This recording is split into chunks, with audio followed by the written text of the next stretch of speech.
बच्चों, कैसे हैं आप सब? मैं आशा करती हूँ आप सभी लोग स्वस्थ और प्रसन्न हों। आज हम हमारा पाठ वर्ण और वर्णमाला को पढ़ेंगे और समझें। वर्ण क्या है? वर्ण भाषा की सबसे छोटी इकाई वर्ण है। वर्ण के हम टुकड़े नहीं कर सकते। और वर्णमाला, इन वर्णों को क्रम में लिखना ही वर्णमाला। तो आइए वर्ण को पढ़ते और समझते।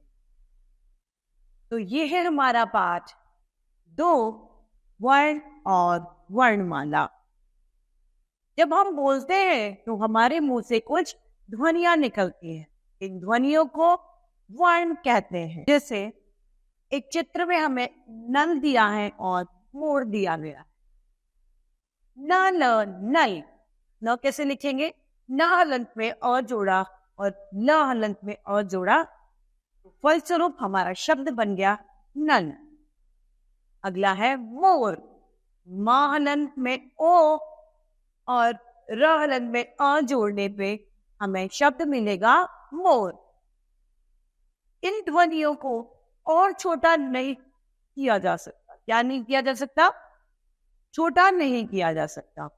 इन ध्वनियों को लिखे जाने वाले रूप को ही वर्ण या अक्षर कहते हैं। वर्ण भाषा की सबसे छोटी इकाई होती है। वह ध्वनि जिसके और टुकड़े ना हो सके वर्ण कहलाती है। क्या कहलाती है? वर्ण कहलाती है। वर्णमाला। वर्णमाला क्या है? हिंदी वर्णमाला में 33 ध्वनियां हैं। कितनी है? 33। जब इन ध्वनियों को एक निश्चित क्रम में लगा दिया जाता है तो इन्हें वर्णमाला कहते हैं। वर्णों का व्यवस्थित समूह ही वर्णमाला कहलाता है। वर्णों के 2 भेद होते हैं। कौन कौन से? स्वर तथा व्यंजन। वर्णों को 2 भागों में बांटा है। पहला स्वर, दूसरा व्यंजन। स्वरों की संख्या 11 होती है। और वो कौन कौन से होते हैं? अ, आ, ई, उ, रे, ए, आई तथा ओ, औ। ये स्वरों में आते हैं। अब है व्यंजन।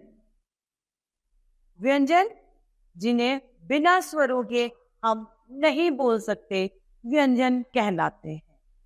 जिनकी संख्या 33 यानी 33 होती है। अब ये कौन कौन से हैं? क, ख, ग, घ, ड़, च, छ, ज, झ, न, ट, ठ, ड, ढ, ण, त, थ, द, ध, न, प, फ, ब, भ, म, य, र, ल, व, श, श, श, ह। क्षत्रज्ञ जो है हमारे 4 संयुक्त व्यंजन। क्या है? संयुक्त व्यंजन। क्षत्रिय, त्रिशूल, ज्ञानी और शम। संयुक्त व्यंजन कैसे कहते हैं? जो व्यंजन 2 व्यंजनों के परस्पर मेल से बनते हैं वे संयुक्त व्यंजन कहलाते हैं। यहाँ पर यह भी ध्यान देने योग्य है कि ड और ढ वर्ण कभी किसी शब्द का आरंभ नहीं करते। कभी भी किसी शब्द की शुरुआत ड और ढ से नहीं होती। अंग और अह वर्णों को अयुग्म कहा जाता है। जो श वर्ण है वो क हलंत और श से मिलकर बनता है। यह बनता है ज हलंत और य से मिलकर। त्रिशूल बनता है त हलंत और र से मिलकर। और श्रमिक बनता है श हलंत और र से मिलकर।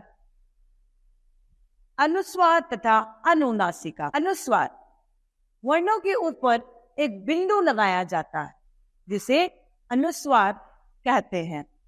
अनुस्वार वाले वर्णों को उच्चारण या अनुस्वार वाले शब्दों को बोलने के लिए हमें हवा नाक से बाहर निकलती है, जैसे कंगन, पंख, वंश, मंगल, ये सभी अनुस्वार के उदाहरण हैं। दूसरा है अनुनासिका।